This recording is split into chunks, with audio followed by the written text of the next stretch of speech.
In the final few weeks of Elizabeth Salgado's life, she walked this street, leading to her apartment complex often. She'd just moved to the United States, and without a car, she went just about everywhere on foot. To school and home, to work and home again. Most of the time, she enjoyed it. She liked being outdoors, listening to the birds. But sometimes this walk made her uneasy. She told her family that she could feel someone watching her. And one afternoon, after class, only 18 days since she'd arrived in the United States, something terrible happened. To this day, we still don't know what that was or who it was, but someone stole the life of missing student Elizabeth Salgado. She never made it home to these apartments, and 3 years later, her remains were found decomposed in the dense woods. How did she get there, and why? Who took the life of Elizabeth Salgado?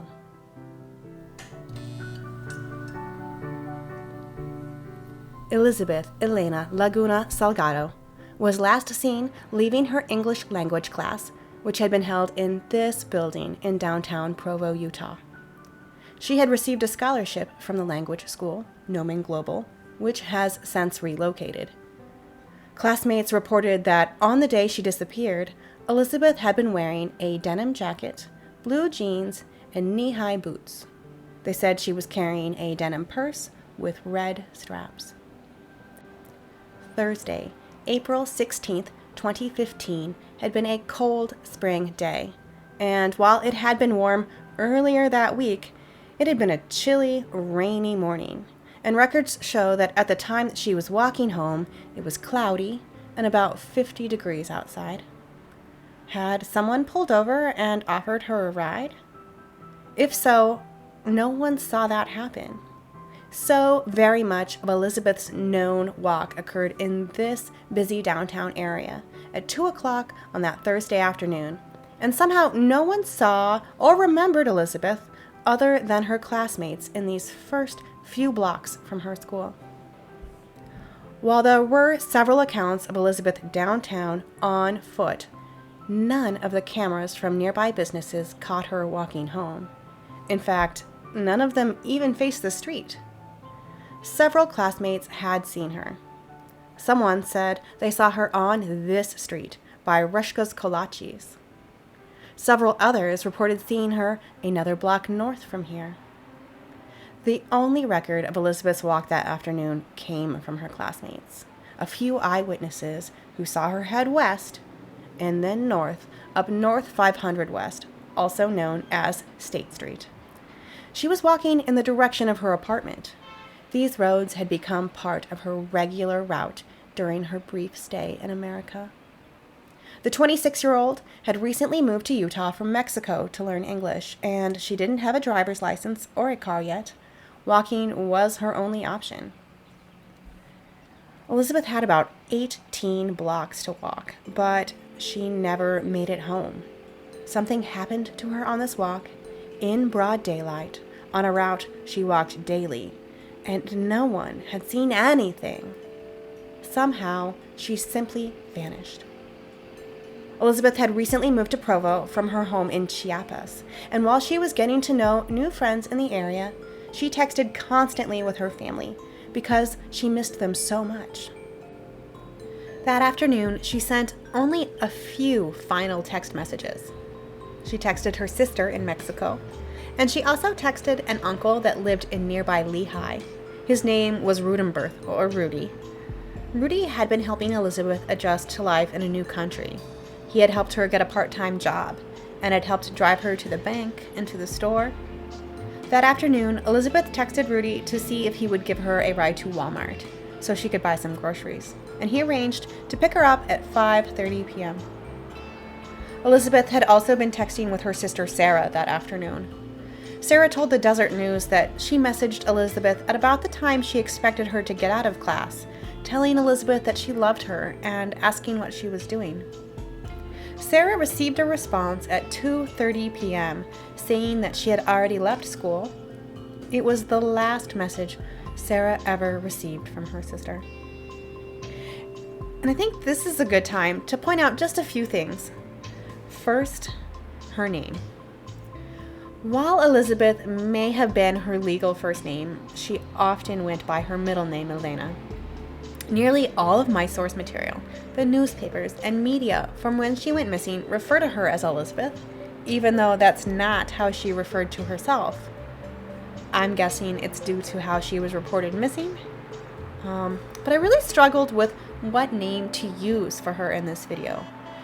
I want to be respectful of my subject and her family and call her what she called herself.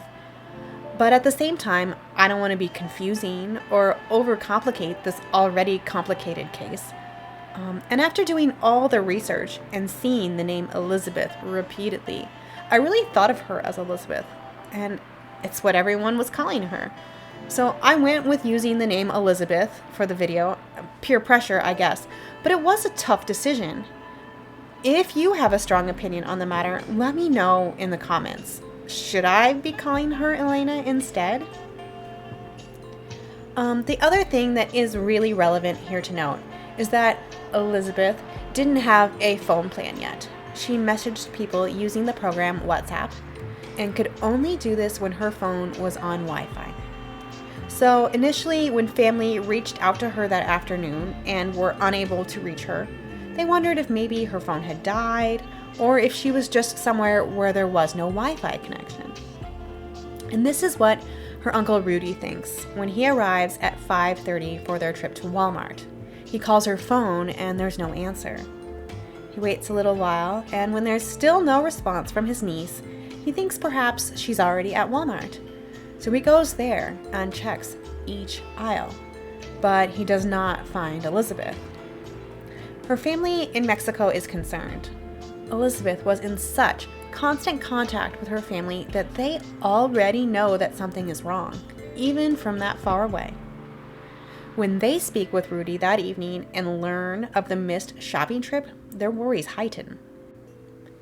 Sarah, her sister, considers the last text she received from Elizabeth. It's very matter of fact. No emojis, no emotion. It's unlike Elizabeth, and unlike the messages they had exchanged often. It makes Sarah anxious. Years later, when they hire a private investigator, he will speak about this message, saying, "It was out of character. We believe her killer could have written it." The next day, Rudy sets out to find his niece. He goes first to her school, which is not in session this day, and that's not out of the ordinary. They didn't usually hold classes on Fridays, and so she's not there. He goes to her work, but does not find her there either. Finally, he's back at her apartment, the Branberry, and still no Elizabeth. By 2 p.m., he doesn't know where else to look. He speaks with Elizabeth's mother, Libertad, in Mexico.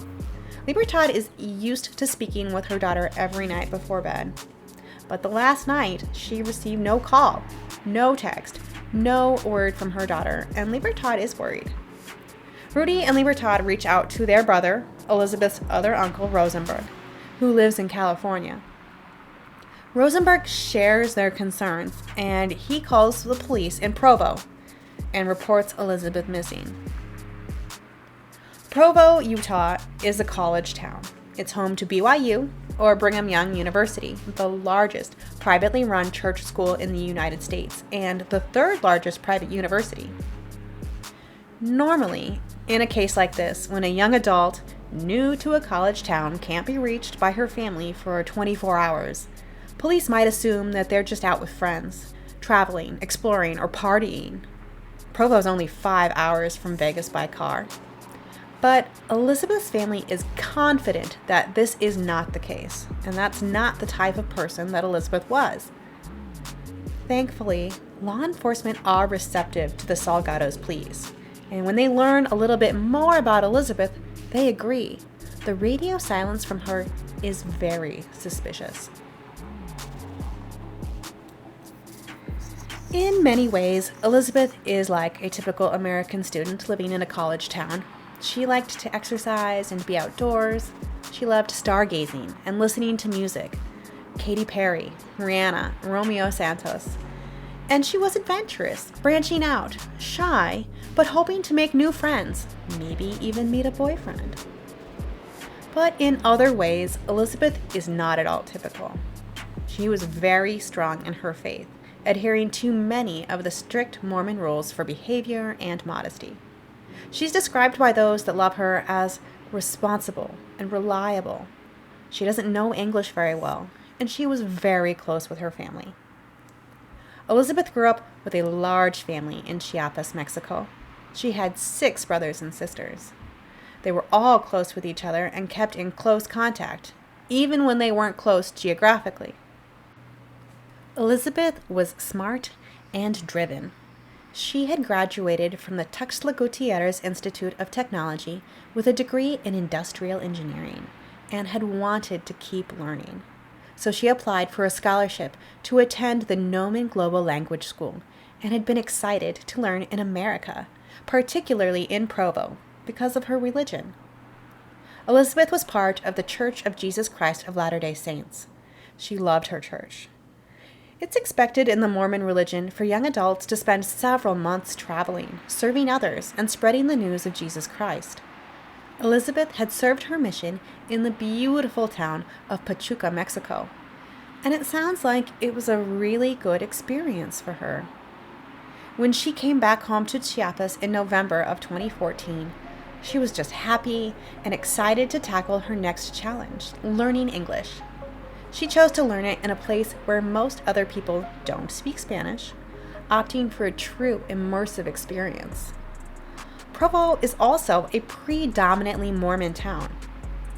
More than 50% of people in Utah are members of the Church of Jesus Christ of Latter-day Saints, but in Provo, it's 90%.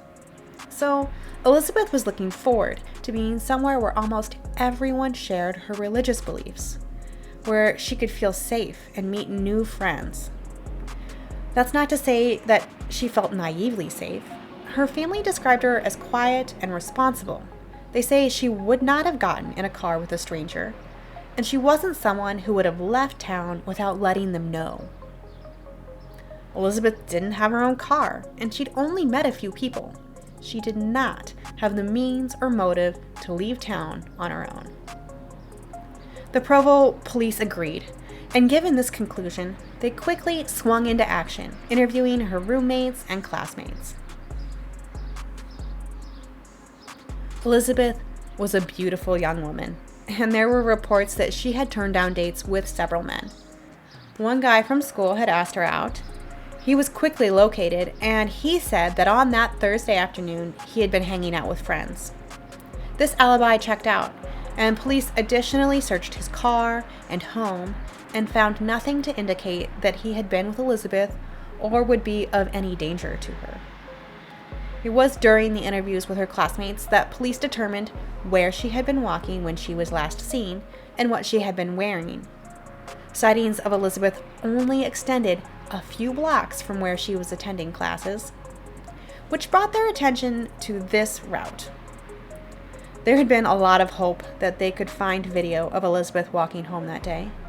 However, despite all of the traffic and commerce along this road, law enforcement found that most of the homes and businesses did not have any cameras, which I think is a testament to how safe and secure the people of Provo really felt. The Utah Valley Hospital, which we will walk by soon, did have a camera. But while it normally faced the street, that summer it had been turned to survey an area of construction. No matter where they turned, law enforcement could not determine how far Elizabeth had made it along her walk, only that she had begun and never made it home. Lieutenant Brandon Post of the Provo Police Department said that a search of her apartment, which she shared with 2 roommates, didn't indicate that she had made it home at all that day. None of the clothes she had been seen wearing or her purse were there. There was additionally nothing to indicate that she had planned to leave. Her passport and other forms of identification were still present. All of her belongings, minus what she had been seen with last, were still in her room. There had been some drama regarding her roommate situation. The Branberry, while not officially associated with BYU, is considered to be student apartments, and to live there, you must agree to adhere by an LDS code of conduct. There were rules regarding interactions with the opposite sex. Men and women could not be roommates. And there were modesty rules, like no bikinis at the pool. Management at the Branberry matched Elizabeth up with a group of roommates when she arrived in March that she didn't really get along with. She had texted her mom about it in the first week that she was there. She didn't find them to be very friendly. They didn't clean up after themselves, and were breaking some of the rules regarding the opposite sex, inviting men over. Elizabeth reached out to apartment management and switched units. Her new roommates were also in town on student visas, and were a much better match for Elizabeth's living situation. However, they also didn't speak Spanish, and so it seems that she mostly kept to herself. She had attended a bonfire event for the apartments, but mostly she prayed a lot in her room, she studied hard, and socialized with her ward. A ward is a social group of LDS church members created to foster friendships and encourage faithful worship amongst its members.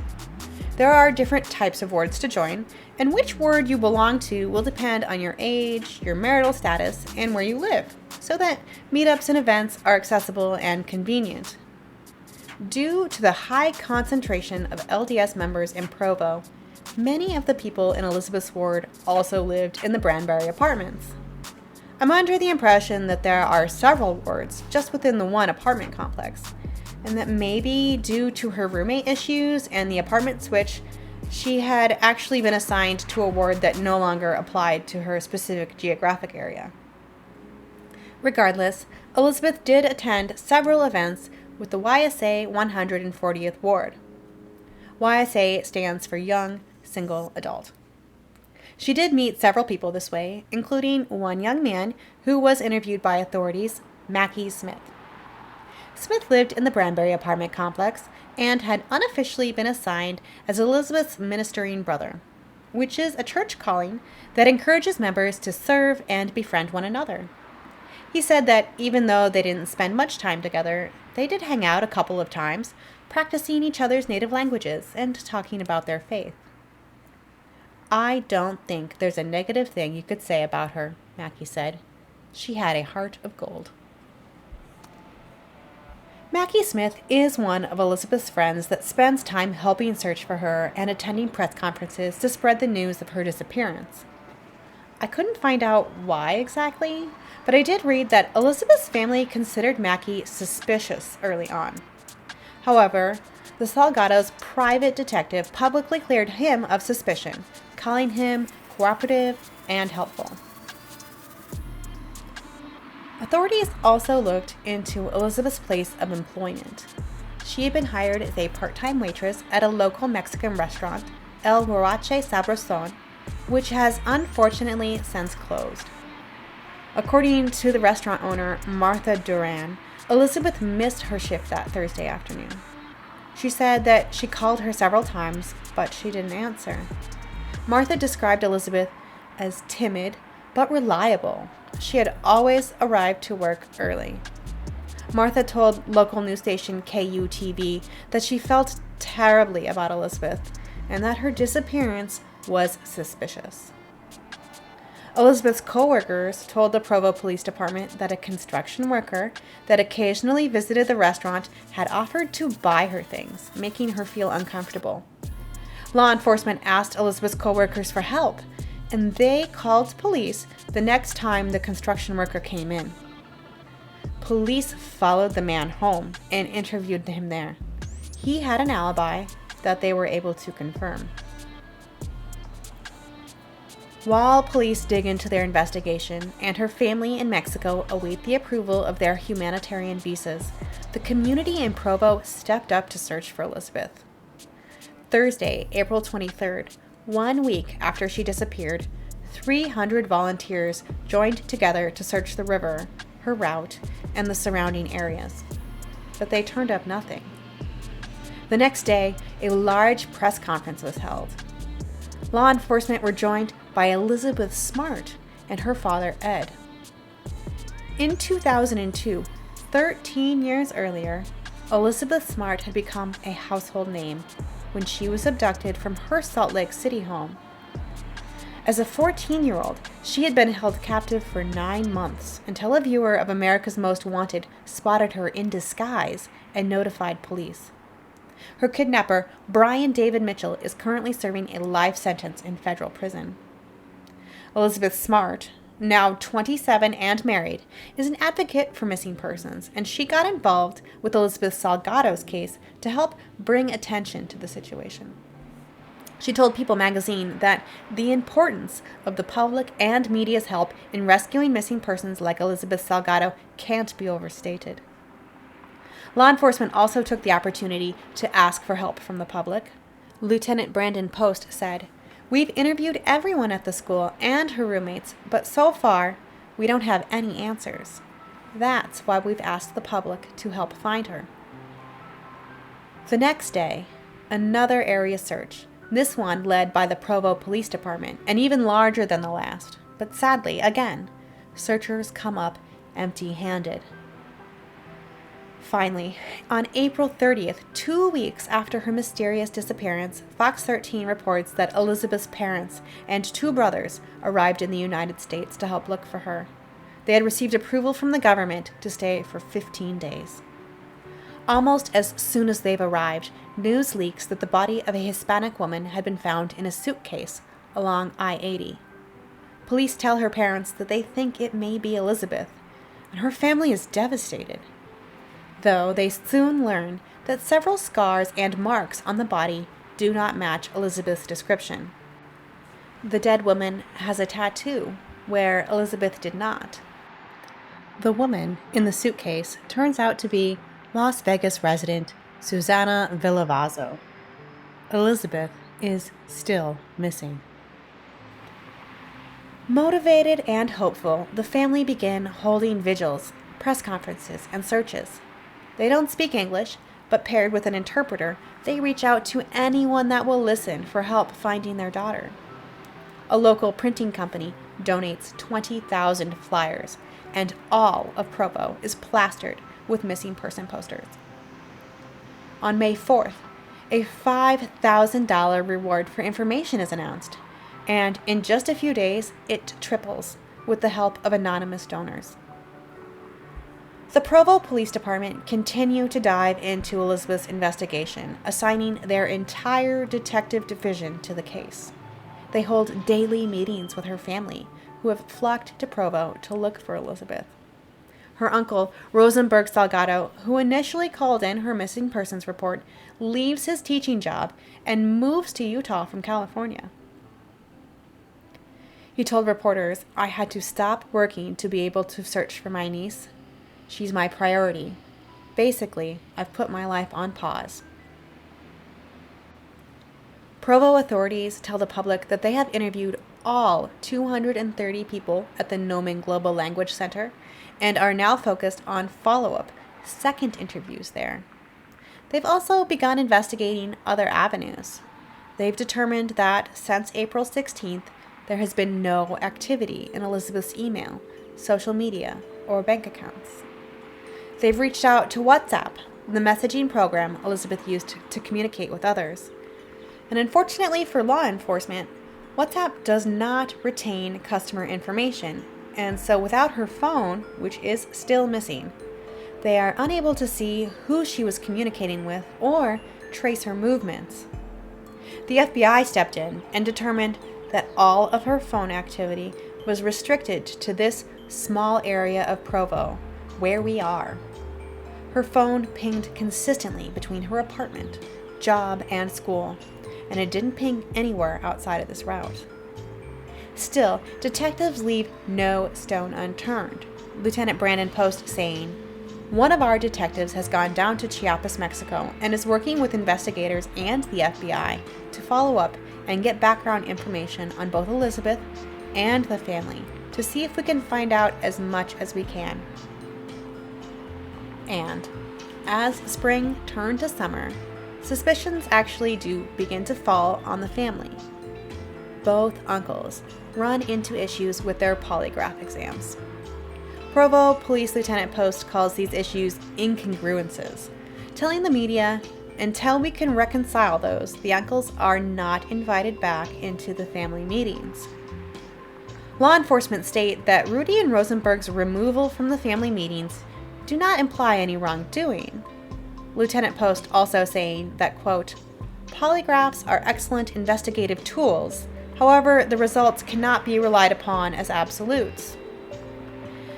Which is true. In fact, polygraphs, while useful for extracting confessions, they're not reliably accurate for lie detection, and for this reason, they're not admissible in court.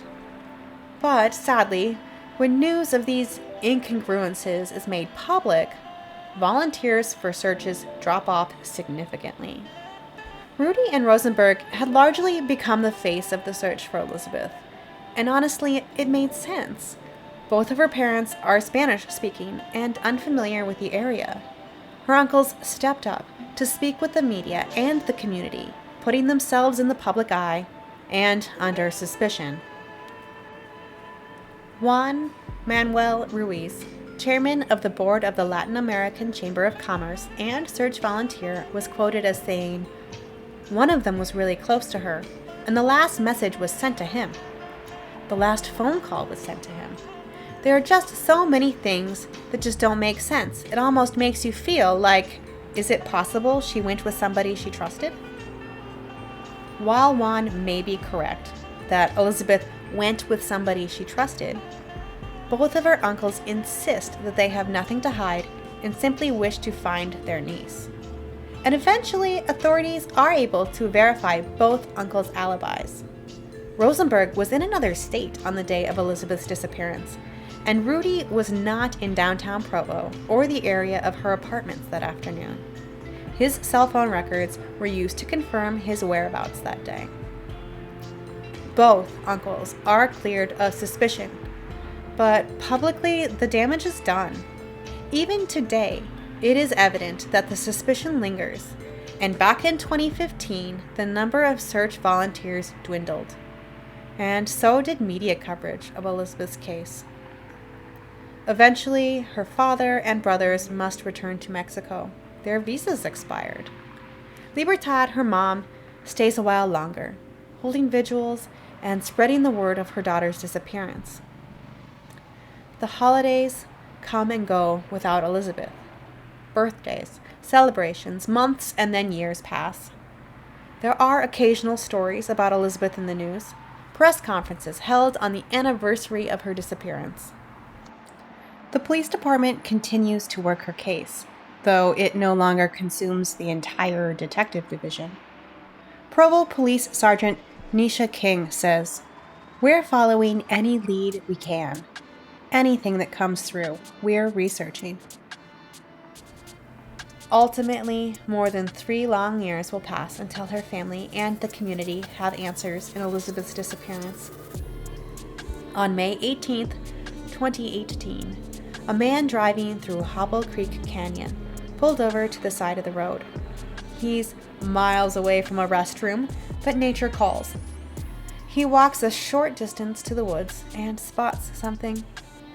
It looks like bones and a human skull partially covered in the brush.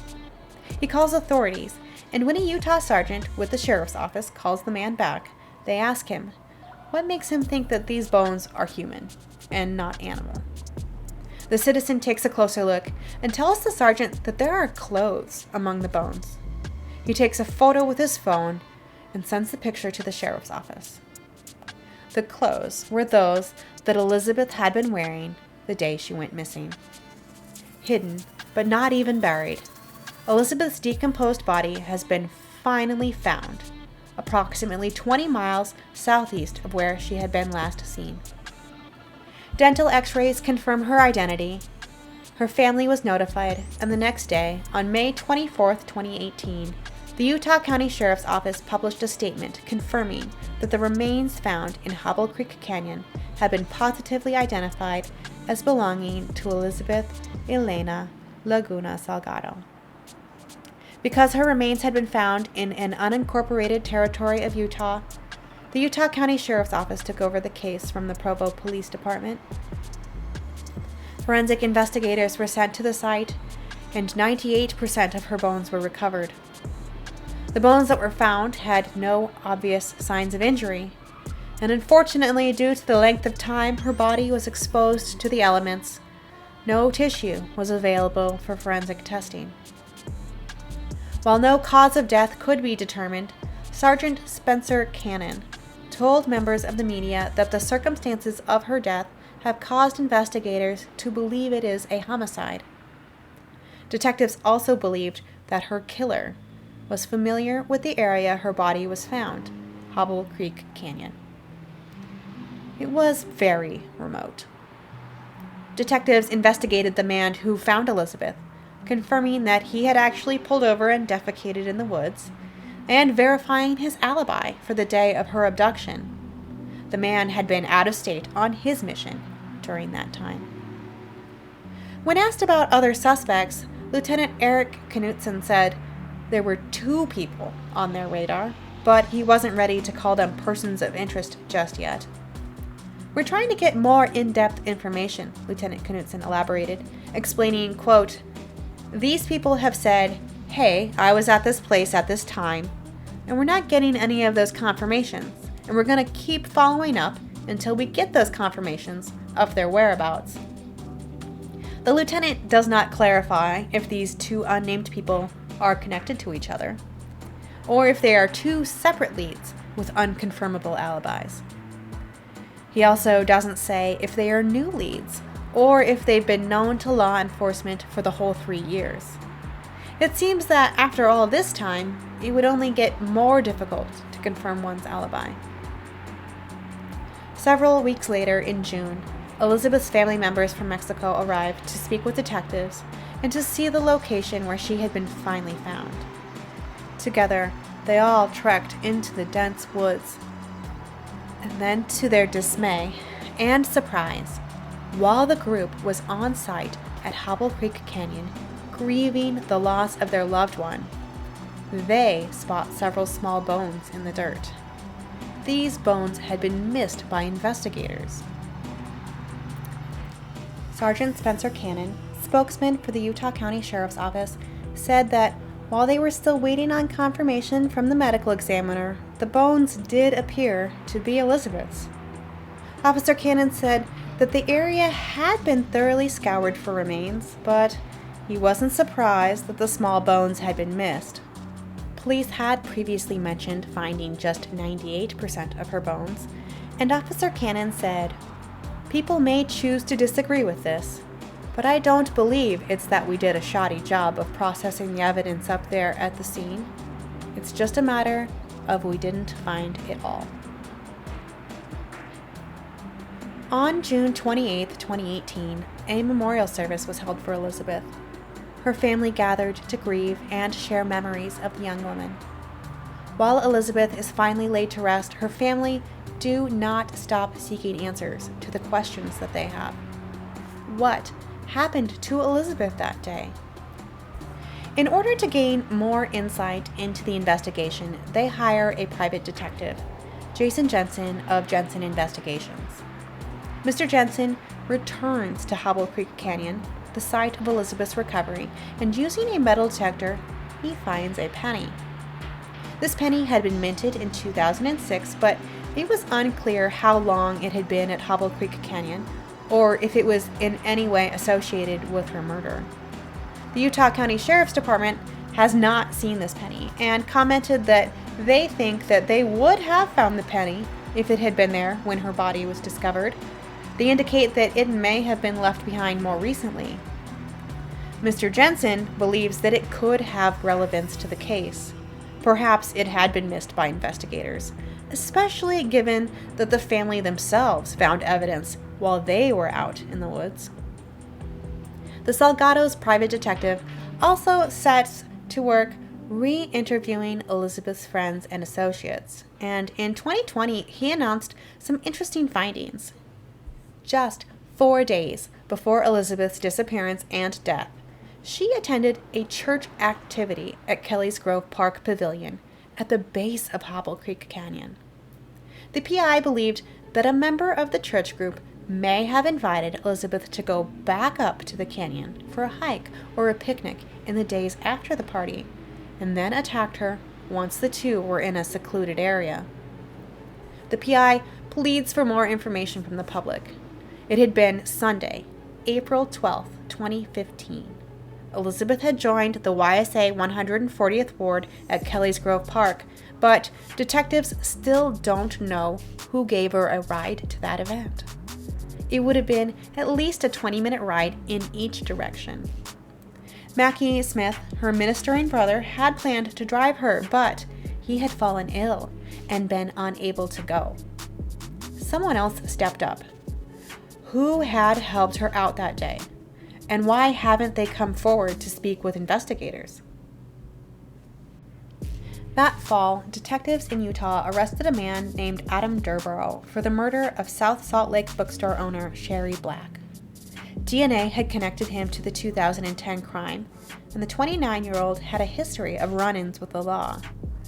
When they looked into his past, officials learned that Adam had been living just a few miles from Elizabeth's Provo apartment in 2015. This close proximity to Elizabeth set off alarm bells for investigators, who proceeded to dive into the suspect's social media and electronic records to try to determine his exact whereabouts on April 16, 2015, the day she went missing. They were additionally interested in whether or not Durborow was familiar with Hobble Creek Canyon. Sergeant Spencer Cannon saying, "Because of where she was found, we believe that whoever took her there probably knew Hobble Creek Canyon." A profile of Elizabeth's killer was starting to emerge. This person was someone Elizabeth trusted, probably someone she knew and had spent considerable time with in her 3.5 weeks in the United States. This person had spent time in Hobble Creek Canyon and knew where a body would lay undisturbed for years. This person spoke Spanish. They gained Elizabeth's trust and likely used her phone to send that final text in Spanish to her sister.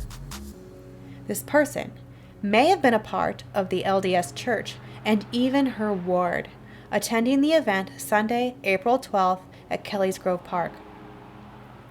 Elizabeth's family begged for anyone who attended that Sunday event to please contact authorities, even if they were only there for a short time, or if they hardly remember what happened.